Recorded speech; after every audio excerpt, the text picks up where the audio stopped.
I refuse to invite a woman who has called herself a total klepto into my home. I moved to a new city 6 months ago and joined a women's social club because making friends as an adult is harder than I thought it would be. The group was huge, maybe 30 women, and most of the events were things I had zero interest in. Wine tastings where everyone got too drunk, shopping trips to stores I couldn't afford, Botox parties where they'd all compare their foreheads like it was some competition, but I kept showing up because I was desperate for something. After about 2 months, I found a smaller group within the club who actually did stuff I liked. Book club nights, craft projects, baking swaps, even stargazing when the weather was clear. There were maybe 7 of us who hung out regularly at these events. Andrea was part of that group. She was nice enough, always cracking jokes and bringing snacks, but she had this weird habit of bragging about being a klepto, like it was some personality trait she was proud of. At a craft night, someone complimented her earrings and she laughed and said, "Thanks, I stole them from Target last week. I'm a total klepto." At book club, she mentioned pocketing lip gloss from the drugstore. At a baking swap, she joked about taking extra Tupperware containers from someone's kitchen because she's such a klepto she can't help herself. I figured she was exaggerating to seem edgy or cool. Some people do that, but it made me uncomfortable every time. A few other women in the group would laugh nervously or change the subject. Nobody really called her out on it though. Last week, I decided to invite some of the women over to my apartment. There's this show we'd all been talking about wanting to watch together, and I thought it would be fun to do a craft night at the same time. My place isn't huge, but I have a decent living room and enough seating if people didn't mind floor cushions. I texted 5 women from the group. I didn't invite Andrea. I didn't invite 2 others either because we weren't as close.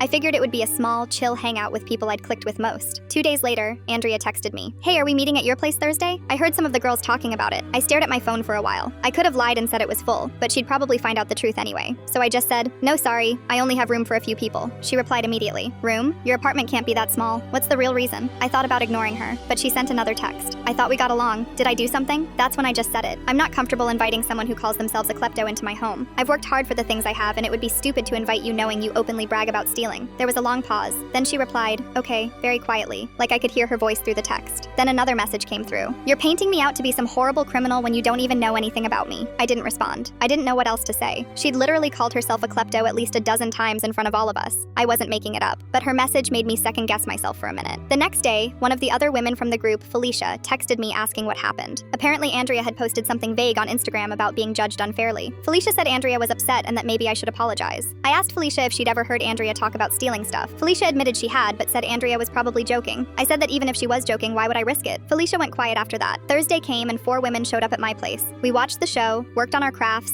ate snacks. It was exactly what I'd wanted, but the whole time I kept thinking about Andrea's text. "You don't even know anything about me." Maybe I didn't, but she'd told us plenty, and I wasn't going to find out the hard way if she was serious.